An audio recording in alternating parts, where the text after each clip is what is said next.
Welcome back, everybody. It's Jay with United once again. And today we're going to be talking about how to find tax liens. There's not just one way to get started and to find these things. And what we've done is brought in one of our best coaches, an expert in finding liens and helping you find what type of lien you're looking for, no matter what properties you want to get involved in. Her name is Coach Kenzy Goodbar. She's been doing this for quite some time, several years experience in educating investors like you to get on the right path, also investing herself. So once again, welcome, Mackenzie. How you doing today? I am doing great. Happy to be back. Thank you. Fantastic. Well, to get started, I know one of those big misconceptions, one of those things that people hear about and they think everything's the same and there's only one way to buy liens. Now, we won't talk about all the different types of auctions and things that happen, but besides just going directly to the county themselves and participating in auctions, whether it's bid up, bid down, what are some different ways to go out and find and invest in tax lien certificates? So aside from bidding in the auctions and participating in the auctions, there's a whole wide range of over-the-counter certificates that are kind of held for sale after. These can be found on different auction platforms like realauction.com, lienhub.com, there's zeusauction.com, right? There's tons of different auction sites. And then the other way is actually by purchasing secondary market tax lien certificates. And that would be, like a bank or a hedge fund or something like that. Yeah. Secondary marketplace, what are some advantages to buying through a secondary marketplace? So a lot of the big advantages are, well, specifically it's the redemption period.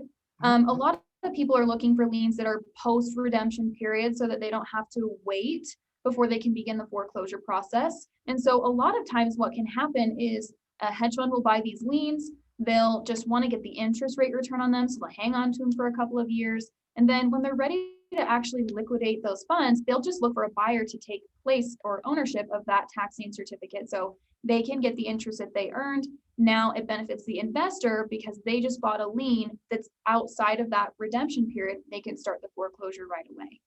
That's awesome. I know I get that a lot. People are shocked that some people want to give up their liens right at the end of a redemption period because they don't care about the real estate. And it's not predominantly it's hedge funds, banks, things like that is what I've seen. But a lot of times it's just investors that just don't care. I know I've even went through that process where I've passed on a lien or something to somebody else where I've signed it over to somebody because I just didn't care about stepping in and taking on ownership of the property. So it can be anybody. So it brings up a lot, and especially for those brand new investors, like you said, they don't want to wait the 2 or 3 years for a redemption period. You can find those through the secondary marketplace. Now, can you tell them a little bit about our secondary marketplace at United? Yeah, absolutely. So we've established some really good connections with a hedge fund that works and operates predominantly in Florida, but they also work in other states as well. And they have basically extended their tax lien certificate buying opportunities to our clients. And they upload those directly actually into the Marketplace Pro software that most of our clients all have access to. So that's kind of like a big pool of secondary market liens that clients can go purchase on a first come, first served basis. Awesome. Now, as far as direct buy or OTC, can you tell everybody a little bit about that, the pros and cons of OTC or direct buy liens from a county? Yeah, so pros and cons.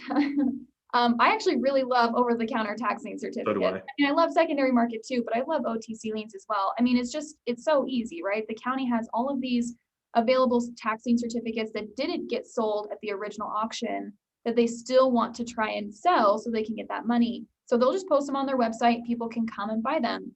Some of the cons are that there's awful properties there that you would probably never want to acquire. So you really need to know how to perform your due diligence.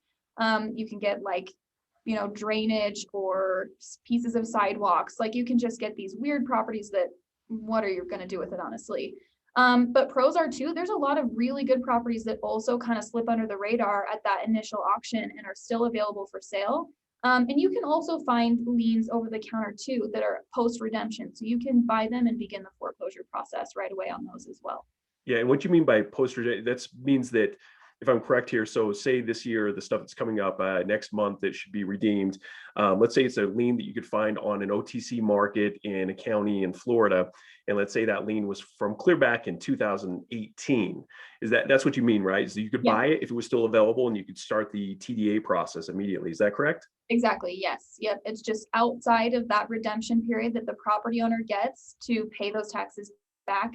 and now it's fair game. It's if you want to start the foreclosure, you can. And once again, it comes down to due diligence, because sometimes when you do find a great property on a mobile home or a small piece of land near near a residence, or in a gated community, sometimes they're there for a reason. I mean, sometimes they're great, but sometimes, like we were talking about in a previous session, there could be so many different liens against that it's just not really financially worth it, even though it looks like a great property. And you'll check out the assessed value of the property, the market value of the property, and what your cost is for the lien. If you dive into the roll up and the foreclosure costs or the TDA filing, all those things, isn't it true sometimes that you realize that's why it's still sitting there? Exactly, yeah. And so that's where you need to, again, be good at your due diligence. Don't just take everything at first glance. Make sure you're doing a very thorough search, because oftentimes too, like let's say one property has 6 different liens against it, and you're searching that property and every single one of those liens is still owned by the county. That could be a red flag, right? What are these other investors seeing that would turn them away from purchasing those tax lien certificates? So that's one of the things that you want to pay attention to as well, is what are investors seeing that I'm probably missing? Yeah, I got really excited a little while back. At the end of last year, I found a undeveloped piece of land that was zoned as residential in Putnam County, Florida, and it was post redemption, as you mentioned. And I stepped in, bought it the next day. Well, 3 days later, I filed for a TDA on the property, and about 3 weeks later, I got an email and a refund of my money, because they said, "Oh, turns out this is county land." So really, that's due diligence. Obviously, that I did the proper due diligence, but like you said, anything can kind of happen. And sometimes you'll see, like you said, right of way, an easement. I've seen a lot in Florida, a lot of liens that look like they're good. You check out the numbers, then you finally pay attention to the zoning, you see wasteland. So once again, there's huge potential. And something I like to point out, since you mentioned that you love OTC or direct buy liens in different places, also that I love them too, but it just comes back down to doing your proper due diligence. And I know we reference a lot in Florida, because they're so buyer friendly, so friendly to us, and they have so much inventory, more than anywhere else. Are there any other places that are kind of not necessarily similar to Florida in that sense, but will have direct buy access? Any other states that you would suggest that people look into? Yeah, there's a lot of states. Arizona is a big one. The tricky part is just knowing where they sell their over-the-counter tax liens. Mhm. So Florida does a lot of their OTC liens on Real Auction and lienhub.com. Yep. But Arizona, a lot of them are just held through the county. And in fact, some counties in Florida do that as well, where they just have them on their own site. They'll give you a PDF list of all of these over-the-counter liens. You have to dig through the PDF and do your research, and then you can email them and ask which ones you want to purchase. But yeah, there's a lot of different states too that sell over-the-counter stuff. You just got to know how to find them.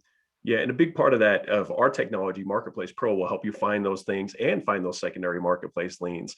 Does a lot of that homework for you, and just takes the stuff that used to take us hours or days to sift through. You can now get in one place and then find it in those counties that hold them themselves, and kind of contact them directly. I know I've had a lot of great luck in some counties in Arizona through, as you mentioned, Real Auction, and then sometimes contacting them directly.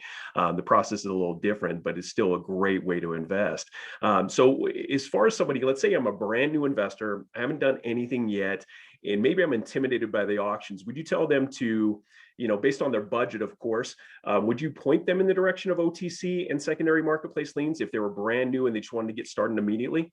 Yeah, absolutely. So secondary market's good because a lot of the times you can count on the fact that the person that bought those liens initially has performed a degree of due diligence already. And so sometimes the quality of liens can be a little bit better, not always, but sometimes. So you still want to do your due diligence. So that might be what they would want to consider first as a secondary market asset, and then explore the over-the-counter stuff as well. But price points are very flexible. Most of the time, those purchases are pretty safe. So that's what I would recommend. Awesome. Well, great info. Once again, thanks for being here with us. I appreciate the information and you attending this and passing on that phenomenal knowledge to each and every one of the investors that are here with us today.